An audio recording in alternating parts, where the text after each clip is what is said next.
সৃষ্টি তোমাদের কাছ থেকে আর কত অপমান পাওয়া বাকি আছে আমার এই জীবনে বলবে? কত অপমান পেতে হবে আমায়? আর প্লিজ আমাকে তুমি চোর ভেবো না। আমি এইসবের কিচ্ছু জানি না বিনায়ক, বিশ্বাস কর।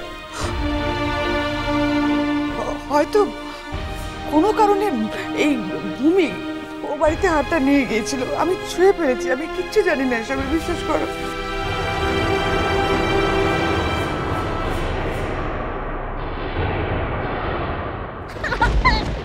দেখো কি বলতে, দেখো মা, তুমি আমাকে চোর ভেবো না প্লিজ, প্লিজ বিনা।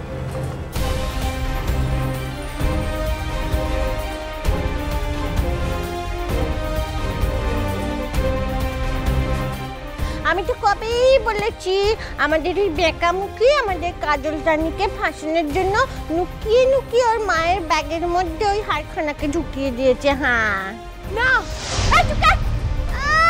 চেঁচাচ্ছে, দেখো অসভ্য মেয়ে ছেলে কোথাকার।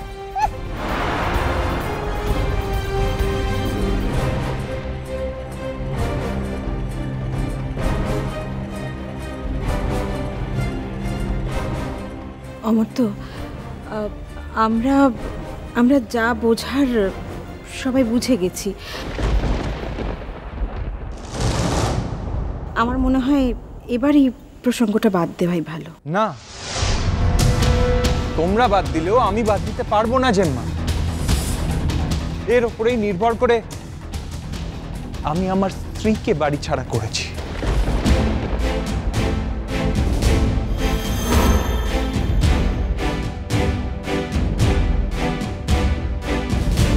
না নীল,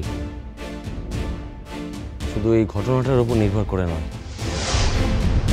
তোর মনে নেই ওর বাবার ব্যাপারটা? এখন সব ভুলে গেছিস নাকি? ভুলিনি মা, সবটা মনে আছে আমার। কিন্তু কাজল যখন এরম একটা অবিশ্বাসের হাত থেকে নির্ঘাত বাঁচতে পেরেছে, তখন ধরে নিচ্ছি ওর বাবার ব্যাপারে যেটুকু বলেছে সেটুকু সত্যি। না, সত্যি বলেনি। উর্বশী আমার বোন, ওকে আমার থেকে ভালো কেউ চেনে না। প্লিজ, আপনার মুখে এখন আর এইসব এক্সকিউজ একদমই মানাচ্ছে না।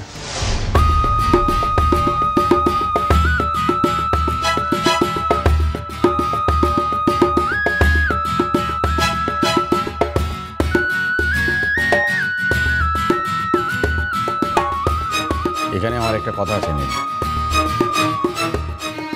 এই যে তোর এত বোধোদয় হলো, পরের ধাপটা কি? হ্যাঁ, আমি কালই কাজলের কাছে যাব,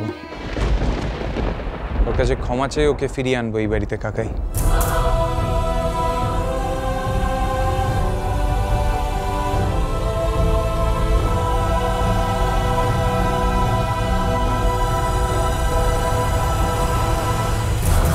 তোমায় বলেছিলাম না বড় বৌমা, যে এক জীবনেই সব হয়, জন্মান্তরের জন্য অপেক্ষা করতে হয় না।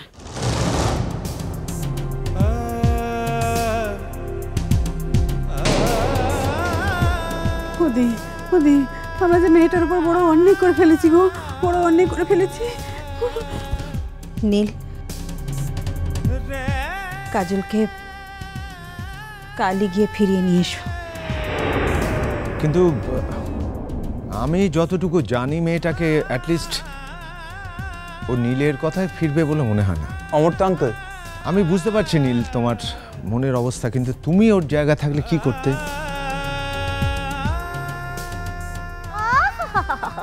বইয়ের জন্য এখন দরদ একদম উঠছে।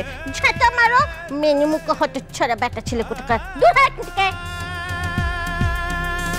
বলো রাং, বলো,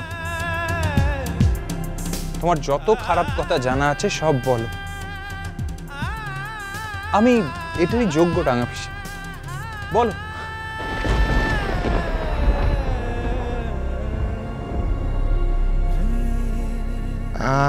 দেখুন, একটা বিষয়,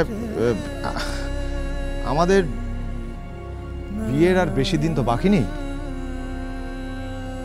তা আমার ধারণা কাজল ওর রাঙা পিসির বিয়েতে না এসে পারবে না, মানে আমি যতটুকু জানি। আমি ঠিক করেছি আপাতত আমি কাজলকে গিয়ে নিয়ে এসে ওকে আমার বাড়িতে রাখবো।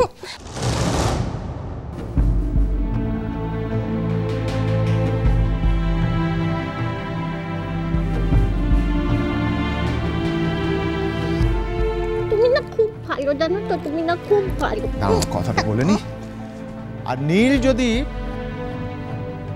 এর মধ্যে ওকে রাজি করাতে পারে তাহলে সেটা নীলের ব্যাপার, ভালোই হবে। তবে নীল যদি, মানে যেদিন তুমি ওর বাড়িতে যাবে আমি তোমার সঙ্গে যাব।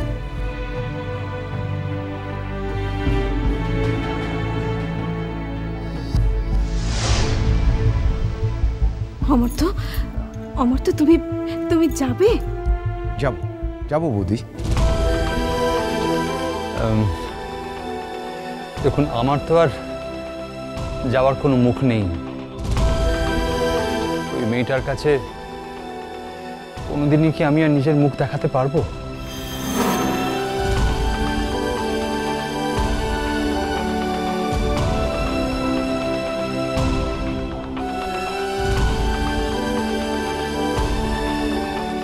ও স্যার, আমি না তোমাদের সঙ্গে যাবো, আমায় নিয়ে যাবে আগে বলো, যাবো। বলো আগে। হ্যাঁ আমি যাবো তো। হ্যাঁ যাবে যাবে যাবে। অমর্ত্য, তুমি কি পারিকে নিয়ে যাবে বাবা? পারিকে না দেখতে পেয়ে না জানি মেয়েটা কত কষ্টই পাচ্ছে। যাব, বললাম তো নিয়ে যাব, আমিও যাব, ও যাবে। বাবা, আমি ওই মেয়েটার সঙ্গে দেখা করে পুণ্য অর্জন করতে চাই। বড় বৌদি, আমি যাই। আর আমার হয়ে বলিস ছোট না, আমার হয়ে বলিস, হ্যাঁ, ও যেন আসে, ও যেন না করে, ও যেন আসে। আমরা আর কোনোদিন ওকে ভুল বুঝবনি, কোনোদিন। ছি ছি ছি। গোষ্ঠী শুদ্ধ সবার একদম কাজলের জন্য দরদ উঠলে উঠছে। রঙ্গ দেখে আর বাঁচি না, কি সব চরিত্রের। এবারে রঙ্গখানা কি হবে বলো শুনি, কি হবে? এই যে বেকামুকির মার বেকামুকি, এত বড় অন্যায় খানা করলো বাবা, তার তো একটা বিচার হবে নাকি? কি বিচার হবে শুনি? হ্যাঁ কি বিচার হবে? বড্ড কথা বলছো তুমি।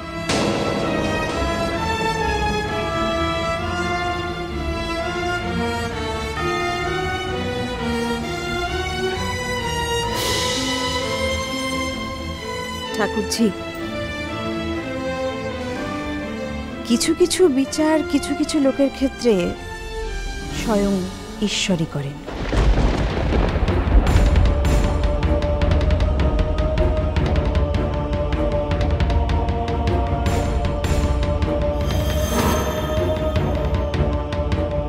এত বড় একটা পাপের বিচার কি আর মানুষ করতে পারে ভাই? ও নিয়ে তুমি ভেবো না, বিচার আসল জায়গায় ঠিক হবেই হবে।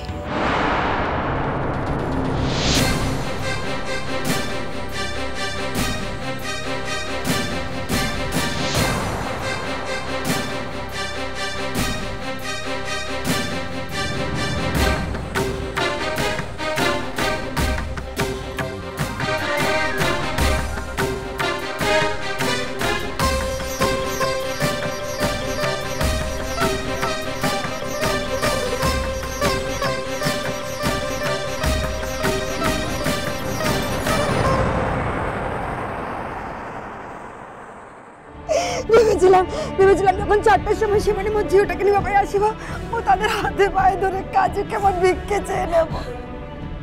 কিন্তু কিন্তু সত্যি দাদা, কখন যে ভোর রাতে আমার চোখের মধ্যে কালঘুম ঘনিয়ে এসেছে। আর সেই ভাগ্যে আমার কাজু। কি হয়েছে নীল? কি হয়েছে আমাকে বল, কি হয়েছে? বল না বাবা। মা, ওকে আটকাও মা, ওকে যেতে দিও না মা। কাজলকে আটকাও মা, কাজলকে আটকাও। কাজল? কাজল কোথায় এখানে?